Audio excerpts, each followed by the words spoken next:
नमस्कार, मी अमृता आकाश. आरोग्यम धन संपदामध्ये आपलं स्वागत. आज आपण कॅन्सर इम्युनोथेरपी याविषयी माहिती घेणार आहोत आणि आपल्याला मार्गदर्शन करण्यासाठी आपल्या सोबत आहेत डॉक्टर I.G. पटेल. डॉक्टर, कार्यक्रमात आपलं स्वागत. नमस्कार. विषयाला आपण सुरुवात करणार आहोत. त्याआधी आपण डॉक्टरांची ओळख करून घेऊयात. संभाजीनगर येथील प्रसिद्ध आयुर्वेद तज्ज्ञ तसंच कॅन्सर इम्युनोथेरपीतील एक अग्रगण्य नाव म्हणजे doctor I.G. Patel. Doctor I.G. Patel हे कॅन्सर आयुर्वेद इम्युनोथेरपीचे संचालक आहेत. कॅन्सर सारख्या आजारावर काम करून आयुर्वेदातील इम्युनोथेरपीद्वारा कॅन्सर सारखा आजार बरा करण्यात त्यांचा हातखंडा आहे. आजवर इम्युनोथेरपी आणि कॅन्सर उपचार या विशेष कार्याचा सन्मान म्हणून लोकमत तर्फे मोस्ट स्टायलिश इन आयुर्वेद हा पुरस्कार लोकमतचे एडिटोरियल बोर्डाचे चेअरमन विजय दर्डा आणि एडिटर इन चीफ राजेंद्र दर्डा यांच्या हस्ते डॉक्टरांना देण्यात आलाय. नुकताच सकाळ मीडिया ग्रुप तर्फे देखील त्यांना आरोग्य संपदा हा बहुमानित असा सन्मान देखील देण्यात आलाय. डॉक्टर पटेल यांनी ताराबाई लिमये आयुर्वेद हॉस्पिटल पुणे आणि चेस्ट क्लिनिक दादर मुंबई या ठिकाणी देखील काम केले. आज त्यांच्या यशस्वी कॅन्सर चिकित्सेची ओढ संभाजीनगरलाच नाही तर संपूर्ण महाराष्ट्राला लागलेली आहे. कारण त्यांच्याकडे येणारा रुग्ण हा एक आशा बाळगून त्यांच्याकडे येत असतो आणि डॉक्टरही त्याची कधीही निराशा न होऊ देता त्यांच्या चिकित्सेचा 100% यशस्वी उपचार या रुग्णांना देत असतात. आज ते संपूर्ण महाराष्ट्रातच नाही तर संपूर्ण भारतात त्यांच्या उपचारांची त्यामार्फत करणाऱ्या समाज सेवेची अनुभूती देत आहेत. आज त्यांचे कॅन्सर इम्युनोथेरपी सेंटर हे 100 बेडचे रुग्णालय आयुर्वेद आणि इतर वैद्यकीय सुविधांसह उपलब्ध आहे. तसंच या ठिकाणी ICU, OT, त्याचबरोबर पॅथॉलॉजी लॅब, मेडिकल स्टोअर देखील आणि इतरही सुविधा उपलब्ध आहेत. तर आज आपण डॉक्टरांकडून कॅन्सर या आजाराविषयी जाणून घेणार आहोत. सगळ्यात आधी डॉक्टर मला सांगा की कॅन्सर म्हणजे नेमकं काय? कॅन्सर हा जो आजार आहे, या आजारामध्ये शरीरामध्ये कुठल्याही ऑर्गनमध्ये म्हणजे अनकंट्रोल्ड ग्रोथ ऑफ सेल्स म्हणजे पेशी ज्या असतात त्याची जी ग्रोथ असते ती आपल्या शरीरात कंट्रोल होत नाही आणि त्या ठिकाणी गाठी निर्माण होतात. तर ज्या गाठी निर्माण होतात त्या कॅन्सरच्या असू शकतात. त्याची जी योग्य तपासणी आपण करून त्याचे निदान करता येते. अशा प्रकारे कॅन्सर हा आजार जो आहे हा कुठल्याही जंतू संसर्गाने किंवा होत नाही. याची जी शरीरात टॉक्सिसिटी ज्या प्रकारची असते, टॉक्सिसिटीमुळे हा आजार होतो आणि त्या शरीरात कॅन्सर ज्या ऑर्गनमध्ये आहे, समजा उदाहरणार्थ लिव्हर किंवा किडनी किंवा फुफ्फुस, तर ज्या ऑर्गनमध्ये अनकंट्रोल ग्रोथ निर्माण होते आणि त्या ठिकाणी गाठी निर्माण होतात आणि त्या गाठीचं निदान हे जेव्हा कॅन्सर हा होतो त्यावेळेस कॅन्सर आपल्या शरीरामध्ये निर्माण होतो. अगदीच. कॅन्सर म्हणजे नेमकं काय हे तुम्ही सांगितलं. कॅन्सर या आजाराचे देखील काही प्रकार असू शकतात का आणि हे प्रकार नेमके कोणकोणते? ॲक्च्युली आपल्या शरीरात जितके ऑर्गन्स आहेत तितक्या ऑर्गन्सचे कॅन्सर असू शकतात. स्किनपासून लिव्हर, किडनी, गालाचा कॅन्सर, जिभेचा कॅन्सर, नाकाचा कॅन्सर, असे जितके ऑर्गन आपल्या शरीरामध्ये आहेत, डोळ्यांपासून तर पायांपर्यंत सगळे, गर्भाशयाचा, स्तनाचा कॅन्सर, असे कॅन्सरचे विविध प्रकार असतात. त्याच्यात आणखी ब्लड कॅन्सर, लिम्फोमा असे वेगवेगळे कॅन्सर आपल्याला बघायला मिळतात. तर यात मुख्यतः आपल्या देशामध्ये जे 2 प्रकारचे कॅन्सर जे तंबाखू सेवनामुळे होतात त्याचं प्रमाण खूप जास्त आहे. एक तर तोंडाचा कॅन्सर आणि दुसरा स्मोकिंगमुळे जे होतो लंग कॅन्सर. तर लंग कॅन्सर आणि तोंडाचा कॅन्सर म्हणजे जिभेचा, गालाचा, हे जे कॅन्सरचं प्रमाण आहे ते आपल्याकडे खूप जास्त प्रमाण आहे बाकीच्या कॅन्सरपेक्षा. अगदीच. तर डॉक्टर, प्रकारांबद्दल तुम्ही सांगितलं. या आजारांवरती उपचार म्हणून सेल थेरपी देखील केली जाते. तर सेल थेरपी म्हणजे नेमकं काय? सेल थेरपी हे एक रिजनरेशन थेरपी आहे. म्हणजे जे कॅन्सरचे जे सेल्स असतात, जे पेशी असतात, ते विविध उपचाराद्वारे, मेडिसिन्सद्वारे आणि थेरपीजद्वारे जे सेल्स असतात ते त्या सेल्समध्ये रिजनरेशन हा एक प्रोसेस असतो की त्याचं कन्व्हर्शन नॉर्मल सेल्समध्ये. म्हणजे जी कॅन्सरचा जो सेल आहे तो कन्वर्ट व्हायला लागतो नॉर्मल सेल्समध्ये.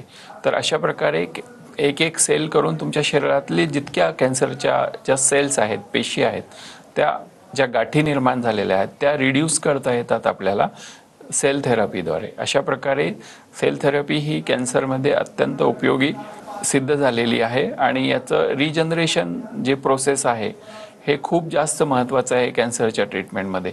कारण सेल्युलर रिजनरेशन जेव्हा आपण बाकीच्या ट्रीटमेंट देतो तर कॅन्सर सेल्स हे डेड होतात आणि ही जी रिजनरेशन थेरपी आहे याच्यात जे कॅन्सरच्या पेशी आहेत त्या कन्वर्ट होतात नॉर्मल सेल्समध्ये. म्हणजे तुमचा कॅन्सर हा बरा होऊ शकतो या सेल रिजनरेशनमुळे. सेल थेरपी म्हणजे नेमकं काय हे तुम्ही सांगितलं, मात्र कॅन्सरसाठी देखील या थेरपीचा उपयोग पेशंटला कसा होऊ शकतो? कॅन्सरसाठी या थेरपीचा उपयोग खूप जास्त प्रमाणात होऊ शकतो.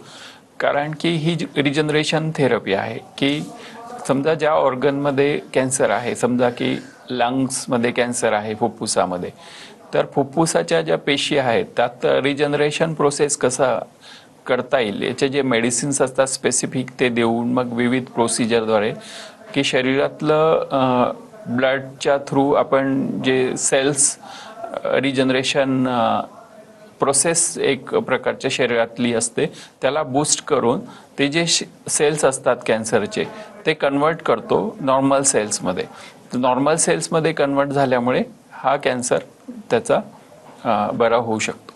अगदीच. मात्र आजकाल डॉक्टर आपण बघतो आपल्या आजूबाजूला की कॅन्सर आजार होण्याचं प्रमाण हे दिवसेंदिवस वाढत चाललेलं आहे. तर नेमकं असं का होतं, यामागे प्रामुख्यानं तुम्हाला काय कारणं वाटतात? कॅन्सर हा आजार वाढण्याचं प्रमाण जे आहे हे हल्ली खूप जास्त प्रमाणात आहे. याचे मुख्य कारण जे आहे ते टोबॅको च्युइंग आहे, परत स्मोकिंग आहे, परत जे पेस्टिसाईडचं जे कंट्रोल आपल्याकडे होत नाही आहे तो एक पेस्टिसाईड जे आपलं फळांमध्ये भाज्यांमध्ये आपल्या शरीरामध्ये पेस्टिसाईड जातं आहे तर त्याच्यामुळे सुद्धा टॉक्सिसिटी जी आहे शरीरातली ती वाढते आहे आणि त्यामुळे सुद्धा कॅन्सरचं प्रमाण हे जास्त वाढलेलं दिसतं आहे. दुसरं की हल्ली जे आपण पॅक फूड किंवा जंक फूडचं प्रमाण जे खूप जास्त आहे त्यात जे आपण प्रिझर्वेटिव्ज यूज होतात तर त्याचा सुद्धा रोल कॅन्सर वाढण्यामध्ये आहे. त्यामुळे सुद्धा कॅन्सरचं प्रमाण हल्ली जास्त प्रमाणात दिसून येते आहे. तर कॅन्सर हा आजार नेमका का होतो, त्या मागे नेमकी कोणकोणती कारणं आहेत याबद्दल तर तुम्ही सांगितलं, मात्र सेल रिपेरेशन म्हणजे देखील नेमकं काय आणि याचा उपयोगही रुग्णांना कसा होऊ शकतो? सेल रिजनरेशन थेरपी हे जी आहे ही थेरपी जी आहे ही इम्युनोथेरपी बेस असते आणि यात जे कॅन्सरच्या ज्या सेल्स असतात त्या कन्वर्ट व्हायला लागतात हळूहळू नॉर्मल सेल्समध्ये आणि हे नॉर्मल सेल्समध्ये कन्वर्ट झाल्यामुळे हा कॅन्सर बरा होऊ शकतो. अगदीच. आणि यानंतर प्रोस्टेट कॅन्सर म्हणजे देखील नेमकं काय आणि हा आजार कसा होतो आणि या आजारानंतर रुग्णांवर जी उपचार पद्धती होते त्याला देखील आपल्या ज्या थेरपी तुम्ही सांगितल्या त्या उपयोगाच्या ठरू शकतात का?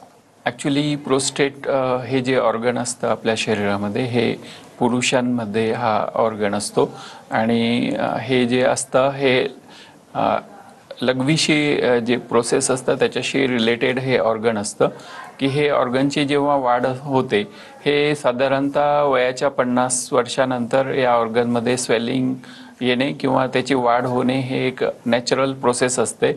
तर याचं एक मुख्य लक्षण जे असतं हे प्रोस्टेट वाढण्याचं हे वारंवार लघवी होणे किंवा रात्री बरेच वेळा लघवीला उठावे लागणे रुग्णाला हे लक्षण याच्यामध्ये दिसून येते आपल्याला.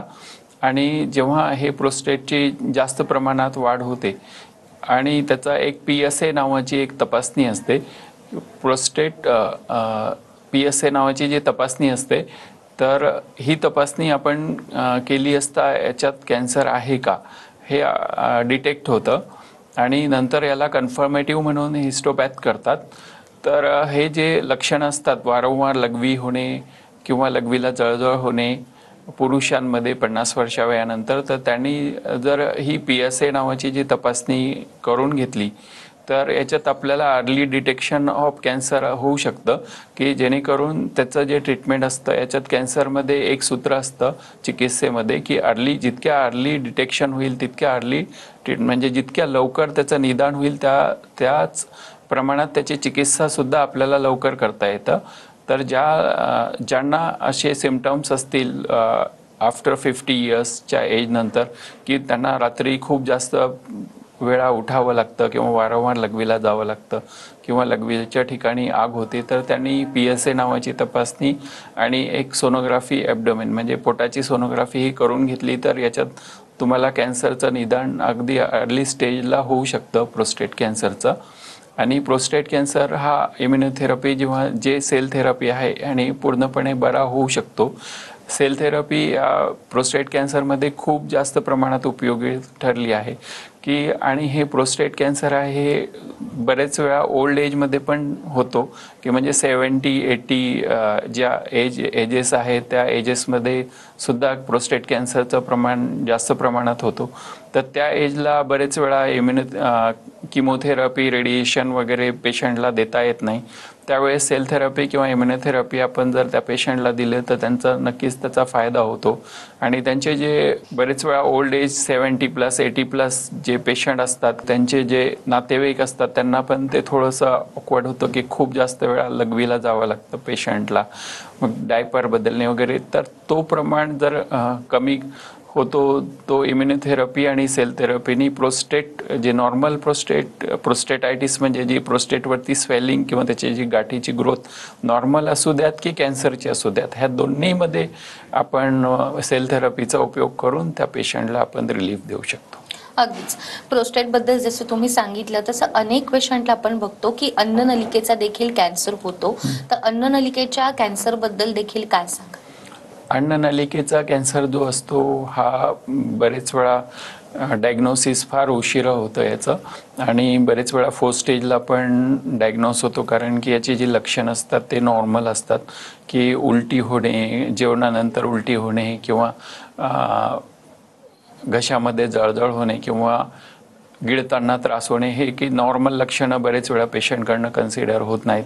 आणि याच्या ज्या तपासण्या असतात त्या पण थोड्याशा डिफिकल्ट असतात. इसोफेजियल कॅन्सर जो असतो तो एंडोस्कोपी करावी लागते किंवा CT स्कॅनमध्ये याचं डायग्नोसिस होतं. तर डॉक्टरांकडे सुरुवातीला जी लक्षणं असतात ती अगदी कॉमन असल्यामुळे काय होतं की याचं बरेच वेळा निदान होत नाही. आणि याच्यात काय असतं की जी अन्ननलिका असते त्याच्या ठिकाणी गाठी निर्माण होतात छोट्या छोट्या, किंवा मग इसोफेगस आणि स्टमक याच्या जंक्शनमध्ये सुद्धा हा जर अन्ननलिकेचा कॅन्सर असू शकतो. तर तेव्हा पण त्याची लक्षणं जी असतात ती तशीच असतात की पोटात दुखणे किंवा मग जेवणानंतर उलटी होणे. तर अशी जी लक्षणं वारंवार होत असतील तर त्या रुग्णांनी सुद्धा त्याची तपासणी योग्य ती करून घेतलेली नक्कीच फायदेशीर ठरते. कारण नॉर्मल सोनोग्राफीमध्ये अन्ननलिकेचा कॅन्सर डिटेक्ट होत नाही, त्याला CT स्कॅन किंवा एंडोस्कोपीच करावी लागते की ते योग्य ते डिटेक्शन याचं होईल. आणि अन्ननलिकेचा कॅन्सर हा सेल थेरपीनी अगदी खूप चांगली ट्रीटमेंट इम्युनोथेरपी किंवा सेल थेरपीनी आपण इसोफेजियल कॅन्सरमध्ये करू शकतो. त्यात पण आता मी मागे डिस्कस केलं तसंच ते 70-80+ जे पेशंट असतात की त्यांच्यामध्ये याचं जर इसोफेजियल कॅन्सर असेल तर त्याला ट्रीट करणं फार अवघड असतं, कारण बरेच वेळा रेडिएशन देऊ शकत नाही, केमोथेरपी देऊ शकत नाही. तर अशा वेळा इम्युनोथेरपी आणि सेल थेरपी जर आपण त्या पेशंटला दिलं तर नक्कीच त्याचा फायदा होतो.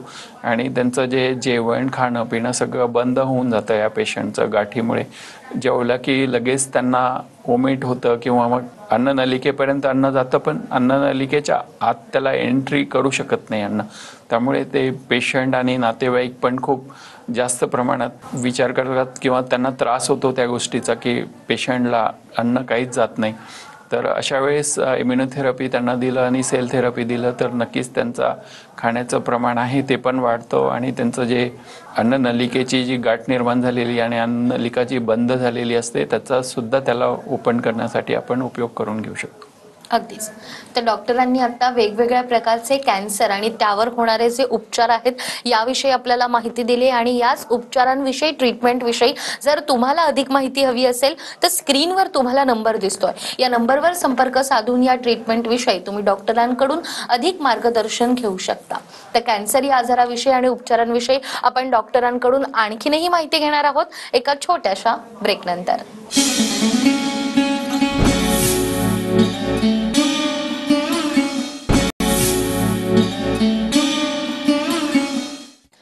ब्रेक नंतर पुन्हा एकदा आरोग्यम धनसंपदामध्ये आपलं स्वागत. आरोग्यम धनसंपदामध्ये आज आपल्या सोबत आहेत डॉक्टर आय.जी. पटेल. डॉक्टर, ब्रेकवर जाण्यापूर्वी आपण वेगवेगळ्या कॅन्सर विषयी आणि त्याच्या ट्रीटमेंट विषयी बोललोय. यात मला लिव्हरचा जो कॅन्सर होतो याविषयी देखील जाणून घ्यायचंय. हा नेमका कॅन्सर आपल्याला कसा होतो? ॲक्च्युली लिव्हर कॅन्सर हा जे लिव्हर्सचे सेल्स असतात त्याच्यात एक प्रकारची ग्रोथ होते आणि कंट्रोल आपण डिस्कस केलं तसं. तर याच्यामध्ये लिव्हरचा आकार वाढतो आणि जी लक्षणं असतात ती एकदम कावेळीसारखी असतात. नॉर्मल कावेळीसारखी लक्षणं, अंग पिवळं होणे वगैरे अशी लक्षणं असतात लिव्हर कॅन्सरमध्ये. आणि दुसरं म्हणजे की लिव्हर कॅन्सरमध्ये जी लक्षणं असतात तीच पित्ताशयाच्या कॅन्सरमध्ये सुद्धा असतात. म्हणजे दोन्ही कॅन्सरमध्ये एकच प्रकारची लक्षणं असतात आणि दुसरं कावीळ, जी नॉर्मल कावीळ असते तिची लक्षणं पण सेम असतात. त्यामुळे याच्या डायग्नोसिसमध्ये पण खूप वेळा उशीर होतो बरेच वेळा आणि आजार स्प्रेडअप होऊन जातो आतड्यांमध्ये वगैरे किंवा लंग्समध्ये वगैरे. तर याचं योग्य ते डायग्नोसिस जर योग्य ठिकाणी आणि योग्य वेळी झालं तर नक्कीच त्याचा उपयोग होतो. आणि लिव्हर कॅन्सर हा इम्युनोथेरपी आणि सेल थेरपीने आपण नक्कीच पूर्णपणे बरा करू शकतो. अगदीच. आणि जे नॉर्मल ट्रीटमेंट आहे लिव्हर कॅन्सरचे, लिव्हर ट्रान्सप्लांट वगैरे, तर हे बरेच वेळा याचं जे कॉस्ट असतं ते खूप जास्त प्रमाणात असतं आणि अफोर्डिंग नसतं पेशंटला. तर सेल थेरपी आणि इम्युनोथेरपी नक्कीच त्या पेशंटसाठी जे अफोर्ड करू शकत नाही लिव्हर ट्रान्सप्लांट वगैरे, तर त्यांच्यासाठी अति प्रमाणात उपयोगी ठरू शकते. पित्ताशयाचा जो कॅन्सर असतो तो सुद्धा सेल थेरपीने आणि इम्युनोथेरपीने आपण बरा करू शकतो. सेल थेरपी ही लिव्हर कॅन्सरमध्ये जे सेल्स असतात लिव्हरचे त्याचं रिजनरेशन प्रोसेस हा फास्ट करून त्याचे जे कॅन्सरचे जे सेल्स असतात ते कन्वर्ट व्हायला लागतात नॉर्मल सेल्समध्ये आणि लिव्हर कॅन्सरसुद्धा आपण बरा करू शकतो या ट्रीटमेंटने. आणि याची जी लक्षणं सारखी असल्यामुळे नॉर्मल कावीळची आणि पित्ताशयाच्या कॅन्सरची आणि लिव्हर कॅन्सरची, तर याच्या डिफरन्शिएट करण्यासाठी त्यांच्या ज्या तपासण्या असतात, एक तर CT स्कॅन किंवा ज्या ब्लड टेस्ट असतात, काही ट्युमर मार्कर्स, तर त्यानुसार आपण त्याचा डायग्नोसिस योग्य करून जर तुम्हाला खूप जास्त दिवस कावीळची लक्षणं निर्माण झालेली असतील, की नॉर्मल कावीळ होतो पेशंटला, तो जवळपास 10 ते 15 दिवसात किंवा 20 दिवसात तो बरा होऊन जातो, जो व्हायरल प्रकारचा जो कावीळ असतो तो. तर जर त्याच्यापेक्षा जास्त दिवस जर कावीळ शरीरात असेल किंवा पिवळेपणा शरीरात असेल तर आपण त्याचा योग्य ती तपासणी, CT स्कॅन किंवा ज्या ब्लड टेस्ट असतात कॅन्सरच्या, ट्युमर मार्कर्स, ह्या जर करून घेतल्या तर नक्कीच त्याचा उपयोग आपल्याला करून घेता येतो डायग्नोसिसमध्ये. आणि आपण सांगितलं तसंच की जितक्या लवकर त्याचं निदान होईल त्या प्रमाणात त्याची चिकित्सा पण लवकर होते आणि आपण लिव्हर कॅन्सरसुद्धा आपण ट्रीट करू शकतो इम्युनोथेरपी आणि सेल थेरपी. तर डॉक्टर, वेगवेगळ्या प्रकारच्या कॅन्सर आणि त्याच्यावर होणाऱ्या उपचारांविषयी तुम्ही सांगितलं, मात्र तुमचं स्वतःचं संभाजीनगर या ठिकाणी हॉस्पिटल आहे ज्यावर आतापर्यंत लाखो रुग्णांवर तुम्ही उपचार देखील केलेत. तर आपल्या हॉस्पिटलमध्ये ही कोणकोणत्या सुविधा रुग्णांसाठी आहेत? आपल्या हॉस्पिटलमध्ये स्पेशल जे आहे ते सेल थेरपी आणि इम्युनोथेरपी याच्यावरतीच आपण काम करतो जास्त. आणि सपोर्टिंगमध्ये आपल्याकडे इमर्जन्सी सर्व्हिसेस, ICU आहे, OT आहे, बरेच मेडिकल आहे, बाकी ज्या इमर्जन्सी मेडिसिन्स असतात त्या आहेत. म्हणजे की जेव्हा सेल थेरपी आणि इम्युनोथेरपी देताना जर पेशंटला काही आणखी सर्जरीज वगैरे याची जी आवश्यकता पडली तर त्याचीसुद्धा सगळ्यात सुविधा आमच्या हॉस्पिटलमध्ये आम्ही डेव्हलप केलेल्या आहे. आणि 24 तास सर्व्हिस आमच्या हॉस्पिटलला ICU आणि कॅज्युअल्टी वगैरे सुरू असतं. आणि आमच्याकडे जे रुग्ण आहेत ते संपूर्ण महाराष्ट्रातून आणि महाराष्ट्राच्या बाहेरून सुद्धा आमच्याकडे रुग्ण येतात आणि त्या रुग्णांना आम्ही ज्या प्रकारे आम्हाला मदत करता येतं ते करतो. त्यांना फायनान्शियल सपोर्ट काही ट्रस्टच्या थ्रू पण मिळतं, की जेणेकरून त्यांचा जो आजाराचा खर्च आहे ते त्यांना त्याच्यात मदत होईल आणि त्या ट्रस्टच्या थ्रू त्यांना आम्ही अवेलेबल करून देतो फंड्स वगैरे. अगदीच. तर डॉक्टरांनी सांगितल्याप्रमाणे कॅन्सर आणि त्यावरील जे उपचार आहेत याविषयी जर तुम्हाला अधिक माहिती हवी असेल तर स्क्रीनवर तुम्हाला नंबर दिसतो, या नंबरवर संपर्क साधून लवकरात लवकर तुम्ही तुमच्या आजाराचं निदान करू शकता आणि त्यानंतर उपचारांबद्दल तुम्ही डॉक्टरांकडून माहिती घेऊ शकता. डॉक्टर, आज तुम्ही इथे आलात आणि वेगवेगळ्या प्रकारचे जे कॅन्सर आहेत आणि त्यावर सेल थेरपीने कसे उपचार होतात, इम्युनोथेरपीने कसे उपचार होतात याविषयी आज आम्हाला इतकं महत्त्वाचं मार्गदर्शन केलं. तुमचे खूप खूप आभार. धन्यवाद. त्याचबरोबर आरोग्यम धन संपदामध्ये वेळ झालीये इथेच थांबण्याची. पुन्हा भेटूया अशाच एका नव्या विषयासह. तोपर्यंत नमस्कार.